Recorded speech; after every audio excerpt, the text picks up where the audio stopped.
Good morning. I'm excited about today's show. This is the Google Show.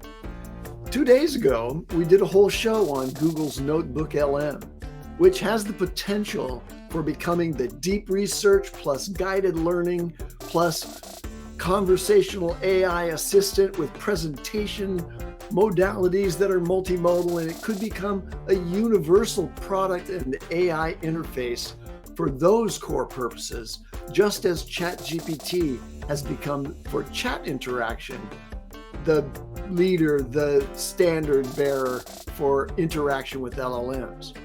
And yesterday, we covered Gemini 2.5 Flash Image, the product which broke the barriers on editing images, making Nano Banana the principal challenge to the primacy of Photoshop when it comes to image editors. But rewind to just a couple years ago when Google was lambasted by many, including us on this show, in 2023 and 2024 for squandering their leading invention of transformers for LLMs by failing to keep up with the rapid development of practical applications, and developed a reputation for overpromising demos and underwhelming real products, putting forward meh competition against ChatGPT and the budding AI search players.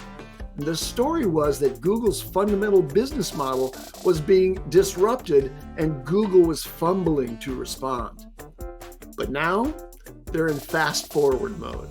And today we're going to fast forward your understanding of Google's current position. Welcome to it's the Jyunmi and Andy show today. There's only two of us. The Daily AI show has got the core team here, and it's August 28th, 2025. And I'm here with Jyunmi Hatcher. The rest of the team have pressing engagements that have kept them away. And I'm going to lead off the show by taking the look back to what we saw in 2023 and 24. And then Jyunmi and I are going to walk through just an incredible roster of quality products and benchmark leading developments that Google has put forward, not to mention the sort of the preeminence of Google DeepMind as a leading research lab in all things AI. So let's look back. In February 2023, Google launched Bard, and they did that hastily to compete with ChatGPT, which had just come out. Its initial version was significantly less capable than ChatGPT, and it immediately was given a poor reception. Users noticed inferior performance, and Google's market value dropped $100 billion in one day on this and other news around their poor performance there.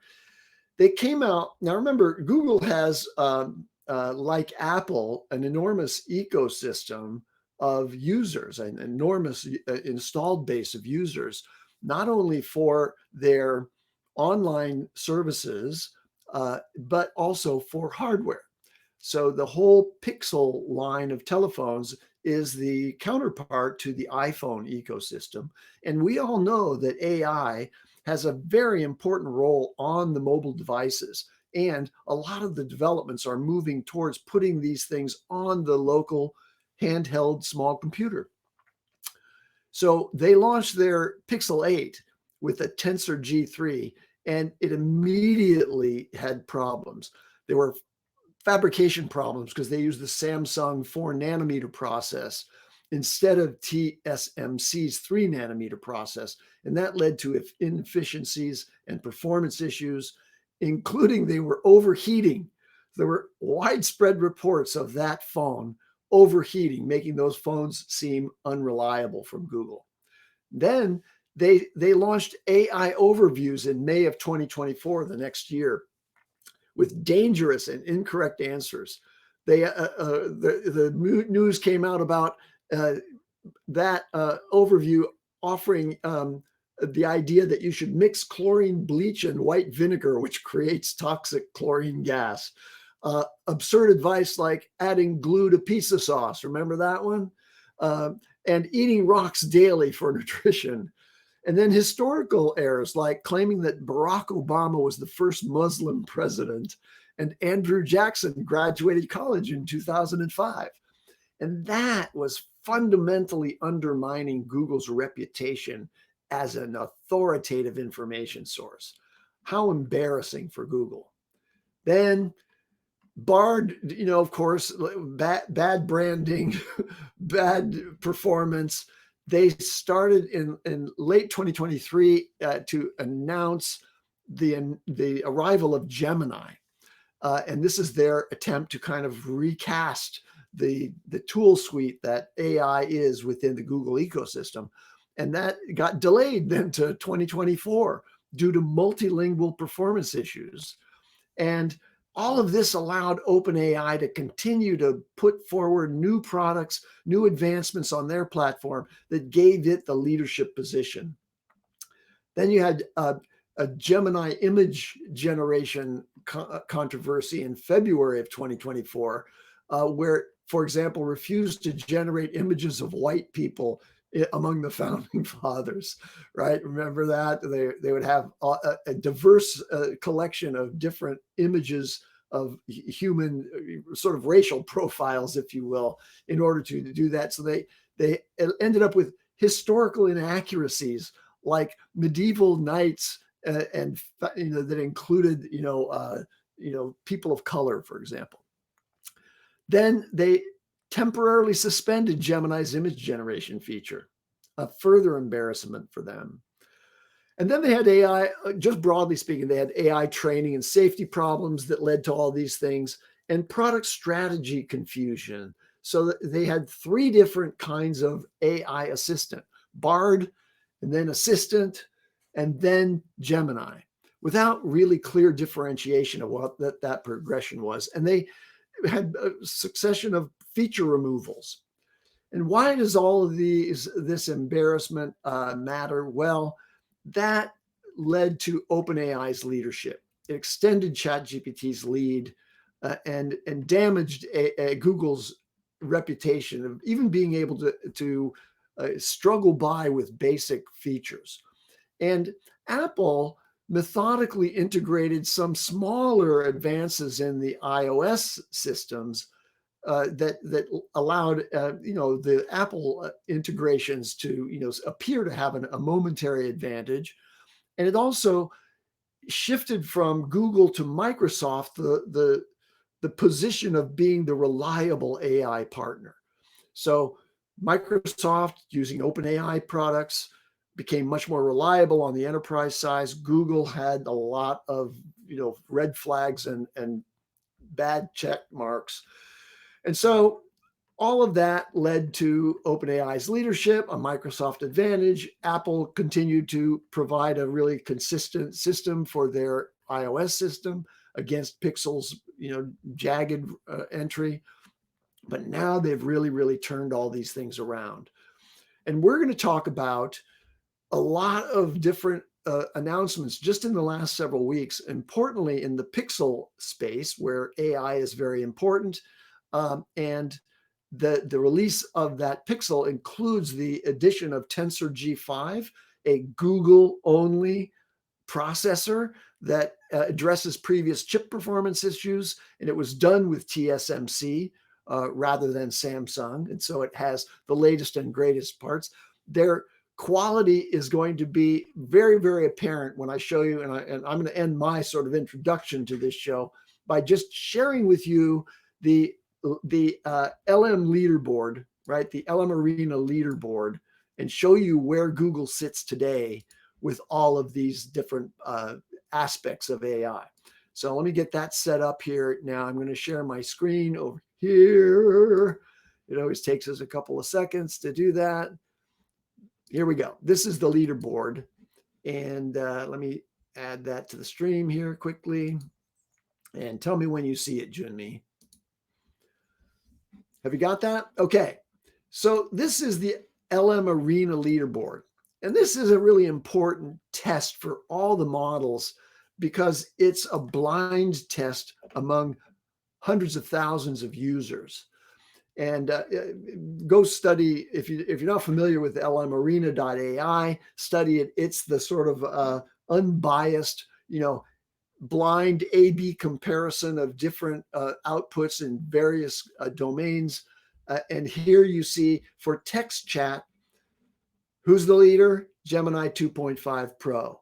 Even GPT-5 High doesn't score very well on text responses. And GPT-5 Chat, the one that you normally interact with, is way down here at the bottom of this top of the leaderboard. Actually, it's not the bottom of the list, but it's well behind Gemini 2.5 Pro.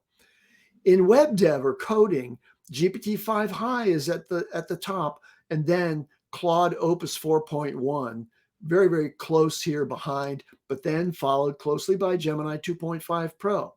But now let's see where Gemini is really, really taking the lead in lots of other areas. In vision, Gemini 2.5 Pro at the top of the leaderboard. In text to image, Gemini 2.5 Flash image preview, that's the one that does image edit as well down here. That's the Nano Banana thing.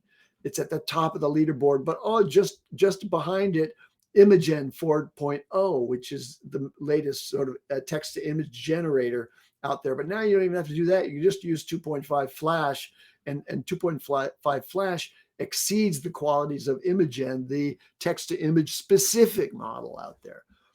Okay, in search, O3 search and GPT-5 search have slight advantages over Gemini 2.5 Pro grounding. Grounding is their setting that makes sure that there is search-based response guidance.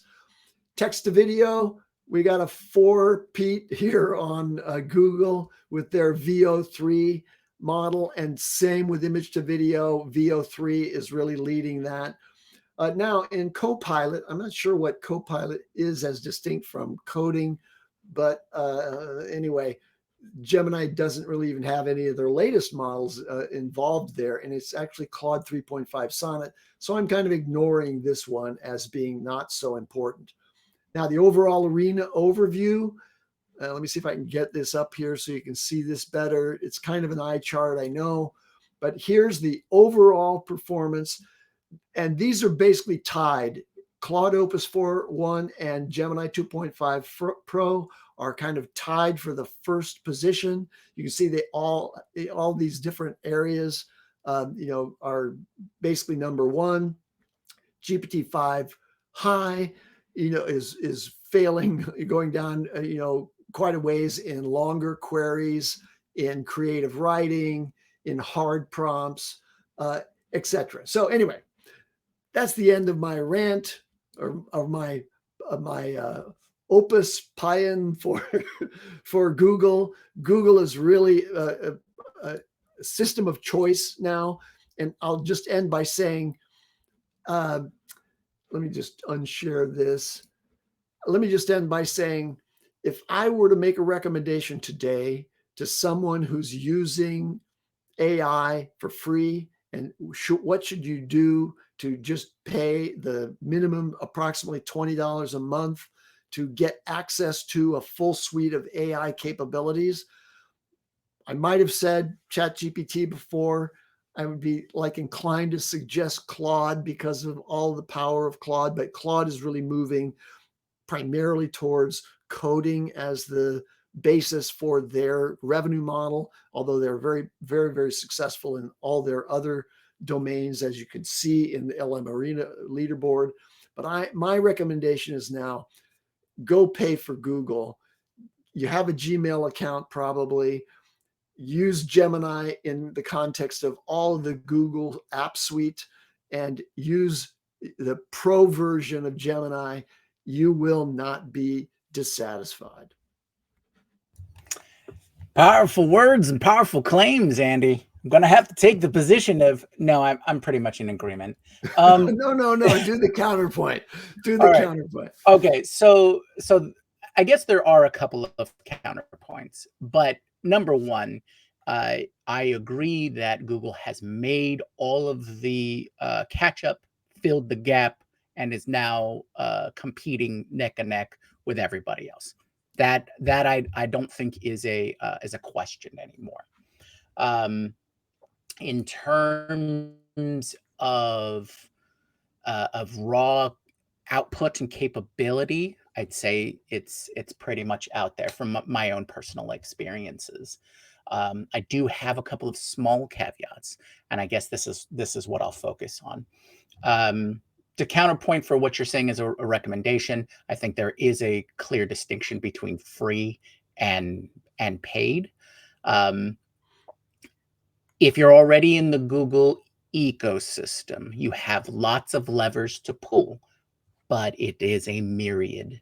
There's just so many different things. So I guess it really needs to approach or you have to create what your approach is. Go in knowing what you want to accomplish. And I guess that's a caveat for all of them. I will say having access to AI Studio for Google is a huge boon. That's still free, right? That's sort of like platform.openai. It's a way that you can just get into the guts. It's not a clean chatting interface, but it does allow you to try the different models. Oh, it's pretty clean. It's pretty clean. Well, yeah. And let me interrupt just from for a our second. perspective, but from someone who doesn't know what anything means, it's a little daunting. You'd quickly learn it though. It's not complicated. It's not. Let me just say I wouldn't say that it's terrible. I'm just saying that it is a great opportunity to dive headfirst in. But let me just hasten to add that platform.openai.com, which is the platform like aistudio.google.com, that costs money. In order to use platform, you've got to have an API account, and you're going to be charged for that. Yes, that's very true. That's very true. Not true for Google. I was more commenting on the UI side of things.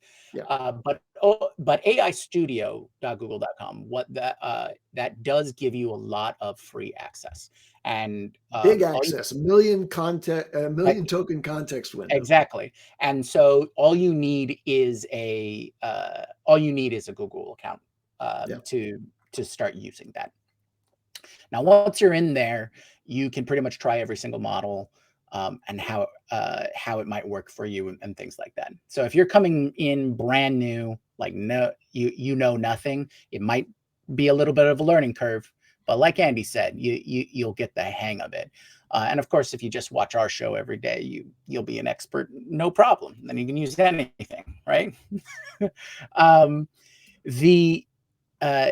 The other caveat I have is, and this is not necessarily on Google, and this is such a tiny thing, is be prepared for the ridiculous naming conventions that all of these AI foundational model people come up with their stuff, right? The only reason why we talk about Nano Banana is because it was the code name for it. And guess what? I agree with Andy. Andy said yesterday that was going to stick, and we're just going to call that model Nano Banana. And I agree. And we should force it on them to keep calling it Nano Banana, because now all it sounds like is the dozen other models that are available. Gemini 2.5 Flash image. I don't know. I find that gets lost in the milieu of of all the naming conventions, and I won't even start on OpenAI. Yeah, I wonder if right now, if you do a Google search for Nano Banana, if it'll give you the link to 2.5 Flash image. Oh, if it hasn't been done already, it should be done now. But again, like I said, these are tiny little caveats and pet peeves and things like that. For the most part, I agree with Andy. The gap has been filled. They are running neck and neck with everybody else. In terms of leaderboards and benchmarks and things like that, I take that with a grain of salt. There's so many different benchmarks, and there's so many highly tuned versions of certain models to get. Wait, I want to hasten to interject again. I did not mention a single benchmark. This is only the arena. This is yes, I understand. but the Right. arena is still people who join LM arena. That doesn't mean the average person who wants to know how to write their email. All right. So I don't think it's a closer match to yes, that I question agree that than it is anything closer. else out there I'm that's not a benchmark. disregarding. I am adding new information. I'm not Okay, go. counter thinking. I'm not countering anything that you're saying. I'm adding new information here. Now, now to complete my statement, the reason I take all of these things with a grain of salt is because these are not real world use cases. These are tests. No matter what they are tests. So, my belief is that you need to have your use cases prepared so that when you try them, you get the results that you're looking for. And that's going to be the best case for, or the best usage or test of anything that you're doing, whether it's OpenAI, whether it's Google, whether it's Meta or XAI. How these models work within your use cases is what's most important.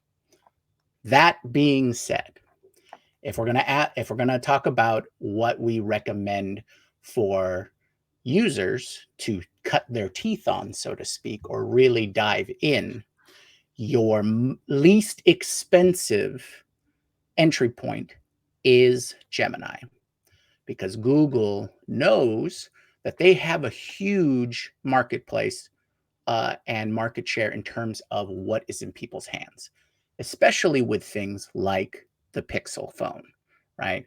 Android phones are very popular. They have the most actual devices in the world.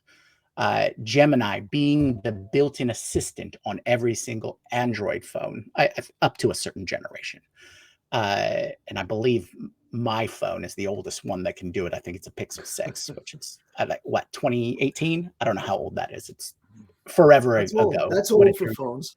For phones, yeah, that's super old. I mean, they're on a Pixel 10. That's 4 whole generations, right? Don't they have like an A version? And then, Yeah. yeah.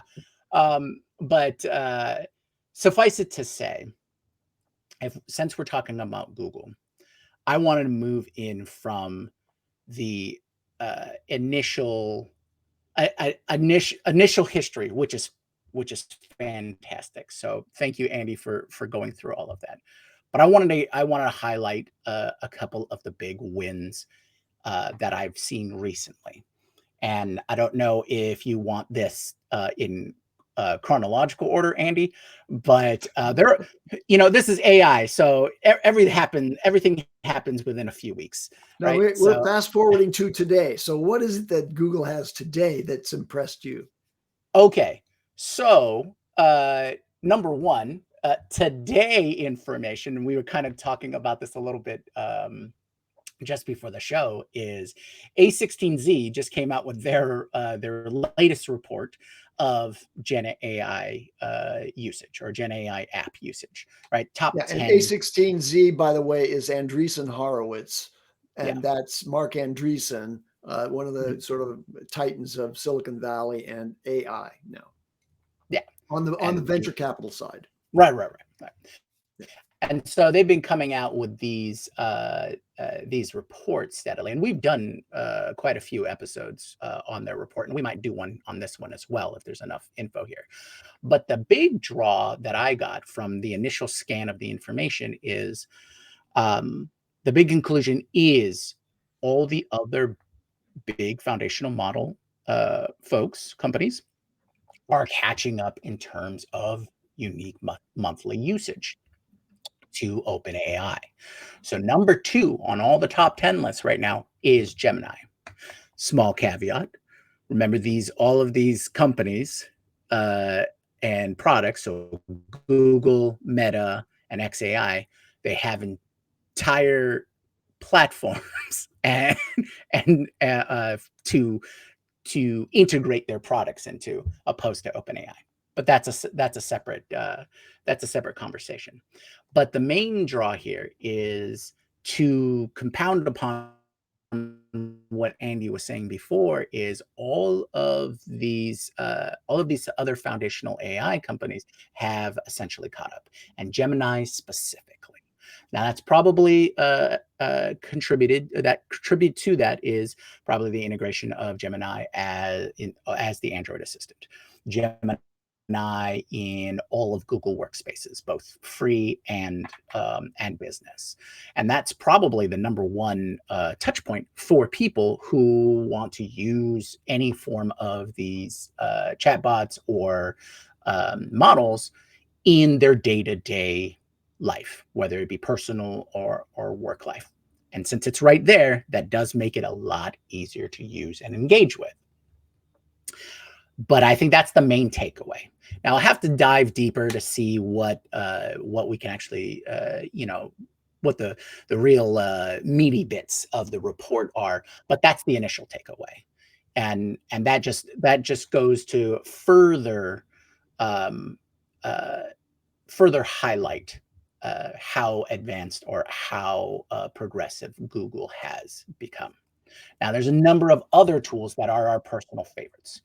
Right now, I am all on the hype train for Nano Banana. I have seen the editing capabilities of what you can do with a single image. Yesterday, I talked about even a simple workflow of using specific images as your keyframes for your scene generation, start to finish, and you can edit those images however you want. Plug that into a VO3 and generate full videos from it. So I hope to have some more examples that we've generated. And I'm sure if Gareth actually joined us today, he's usually in the community. Gareth likes to work on some AI generated video, and he's already done a few. So it'll be nice to see if what we can do with Nano Banana as well. And you can always see Gareth and talk to everybody else in the community by going to dailyaishowcommunity.com to sign up for our Slack channel. All right. Good plug, Jyunmi. I love it. Hey, I want to shift over now to one of the biggest impacts of Google's advancements on my behavior. I'm now, for the first time, considering moving away from my iPhone Pro Max. Why? Because while I have ChatGPT and Perplexity and GenSpark agents on the phone, and I get plenty of AI that way, there is not a seamless integration of AI into the other functions of the iPhone yet. And Apple is really behind on this. And so I want to talk about the advance of the Pixel 10 series, which was just announced last week. Okay. And the Tensor G5, this new chip that's powering a lot of the AI that's built into the phone. So one of the things that you need to understand is that that Tensor G5 chip is 60% more powerful as the tensor processing unit than the prior one. And it gives 35% faster CPU performance. And it's the first chip to run Gemini Nano on device. Okay. So now you've got a chip and a small model that's really efficient to do twice as fast AI processing using Gemini Nano on the device. And now what did they do with this new AI capability in the Pixel phone? They've got a bunch of new features. So these are beyond what I've been imagining the, sort of improvements of Siri would be on my iPhone. Okay, they have it's called a feature called Magic Q, proactive suggestions based on the user context, meaning it's watching what you're looking at and what you're doing with the phone, whether you're using the camera and so on. And it is now going to give you, with a local AI, not sending this back to the cloud now, with a local AI running on that chip, it's going to give you proactive suggestions based on that context, what you're doing there. Okay, they're delivering real-time on-device translation. Okay, I went to Japan about a year ago, and I used Google Translate every day to just say something into the phone and then wait for Google to translate it and then show them on the screen what it was. And they would read it And then they go, oh, and they speak it back. And then I turn back the phone and listen to it, or not listen to it, but read what the translation was. That was very janky. This is going to do real-time on-device translation, meaning as you can have an earbud in with the phone, and as they're speaking, it's telling you in English what is being said. Okay, I love fantastic. that feature. I love it. Call notes with actions. Okay, automatic call transcription with actionable insights as a summary at the end of the call. So you don't have to any longer do voice record or try to figure out how to record a telephone call. Your Pixel 10 is going to do that automagically for you. Here's one that I almost need to buy the Pixel 10, even if I keep my other phone. Personal journal, AI-powered journaling assistants. I don't know what that means, but I'm all about trying to create a legacy record of thoughts and ideas that I have, and have that digestible and interpretable by my AI assistants. Maybe that's something that, it just doesn't exist outside of the app, at the app marketplace on iOS.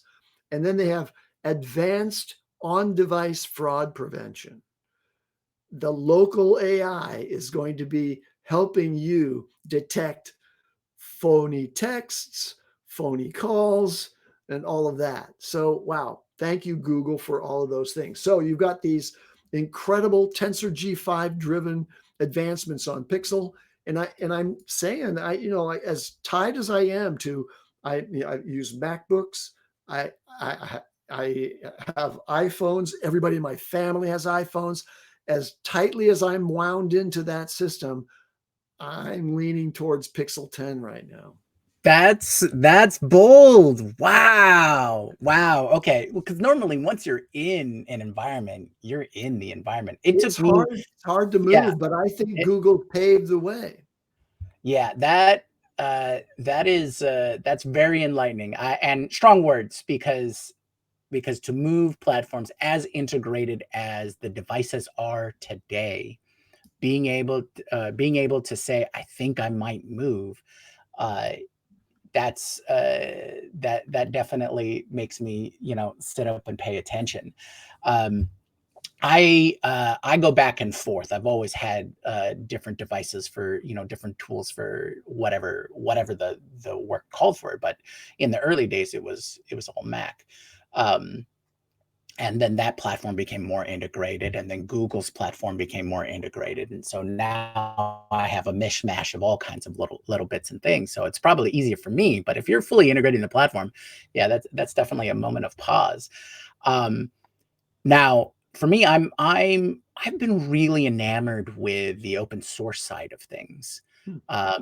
And I don't know, I'm sure all of these features are specific because it's Google hardware, and their implementation of their own Android, because Android is open source in a sense where you can develop it. But there's still some caveats on there. It's not a true open source.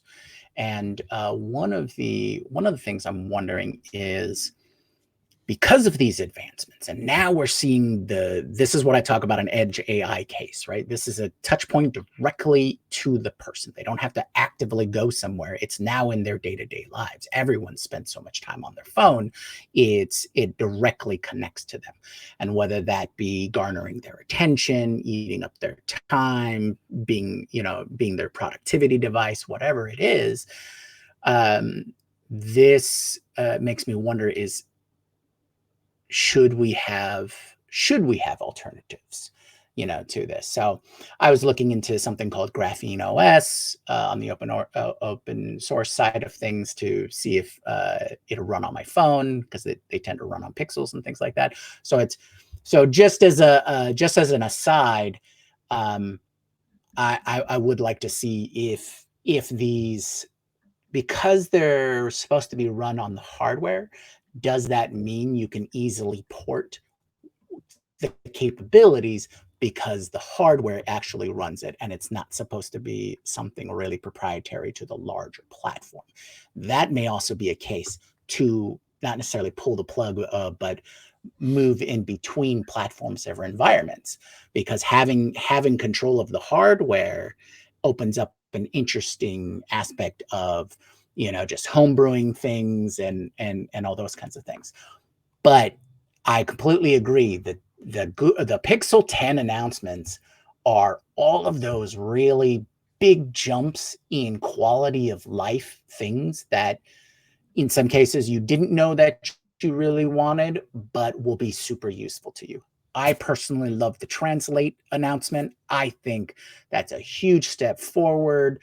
And I want to see it across the board, not just what we see in Google Translate for the Pixel 10, but I'd love to see Google Translate get upgraded across the board, because Google Translate's an old system. It's kind of one of the basis of natural language processing and forays into that technology. So I'd love to see if Google Translate as a tool across all of their touch points gets improved like this, whether or not it runs on local device or whatnot. So that's my big takeaway. Besides, of course, Nano Banana. So I'll shut up about that. No, I think people are going to be talking about that all the time.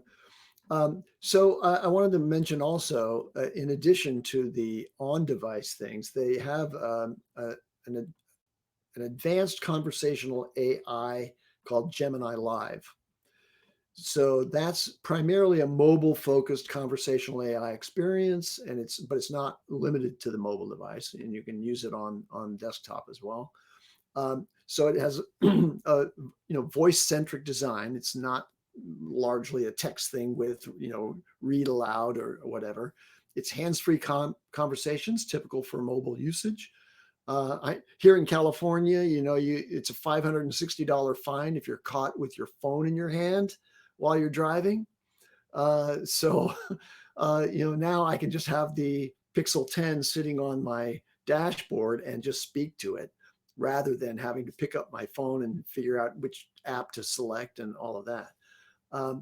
It has real-time visual guidance features that overlay information directly on your not your iPhones, on your phones, your Pixel phones camera feed. And it has, all the best conversational cues, like interrupting conversations to send messages or make calls, but then recapturing the conversation. It's going to be a very, very patient and polite and competent voice assistant, is my guess. And importantly, it's completely and deeply integrated with the other Google apps that are on your phone, and which I tend not to use on my phone, although I use them on my desktop all the time. Calendar, keep tasks, or keep and tasks, messages, phone, clock, maps, all those things, all accessible through voice interaction with the Pixel phone. So will it be available on iOS, Gemini Live? Yeah, but with later rollout, like wait a year and with some feature limitations. I did want to just take a second when you said if you're caught driving with your phone in your hand, it's a huge fine, and you just want to plug in your Pixel into your car, and that just got me to think. It's like, oh man, when are they going to have car kit packages where you could just upgrade the or use the car's CPU and maybe a LiDAR package or something, and then you can just plug your phone in no matter what car you have, and it can drive it for you, so you never have to worry about the fine again. But again, a side note. All right, so we've covered how Google got to where it's at. We've covered Pixel 10. Now, is there any other high priority Google news that you want to make sure we cover? Because I've got one. We kind of covered it. We kind of did a mini episode on it yesterday, but we'd be remiss if we didn't mention it today. Well, I think it's worthwhile me just sharing my personal experience with AI Studio and Gemini 2.5 Pro as a coding assistant. Uh, Oh, great. so Yeah. I spend what time I can afford away from my other responsibilities doing vibe coding using the lovable.dev platform primarily. But I'm in the process now with Carl Yez's recommendation of trying to learn, add on top of that in the limited time that I have, now figure out how to use Claude code inside Cursor and shift my sort of development environment over to Claude code with Cursor. And nonetheless, in lovable.dev, though I don't have a direct access to a command line interface, and so I'm not coding directly, I'm always using the assistant. That's just the way the Lovable platform works. They upgraded to Claude 4 as their coder. So I have a side-by-side possibility of comparing what Claude 4 is recommending in bug chasing and feature enhancement and all those other things in a pretty complex app that I've been working on for many, many months. And it'll make some recommendations, but I ended up not being satisfied with the, let's call it, 2 steps forward, 1 step back approach that is delivered by that coding agent within the Lovable platform. And so I started using AI Studio and Gemini 2.5 Pro. I would give it all the information that Claude was getting by copying over the console logs on the browser for what the interaction with the application was at the browser level. I would give that to Gemini, and I would give it what Claude 4 was saying should be done. And without exception, maybe one time, Gemini 2.5 Pro had to come back and say, yeah, in this case, Lovable was right, right? They did something better than I suggested in this thing. And that was an honesty that I appreciated about Gemini 2.5 Pro. But what I wanted to say is that I developed in this sort of realm of a human comprehension of what the conversational style and sort of intellectual representation is of a model. In the conversations with Gemini 2.5 Pro, I found myself relating to that one as a much more adult and capable and just natural language assistant to me.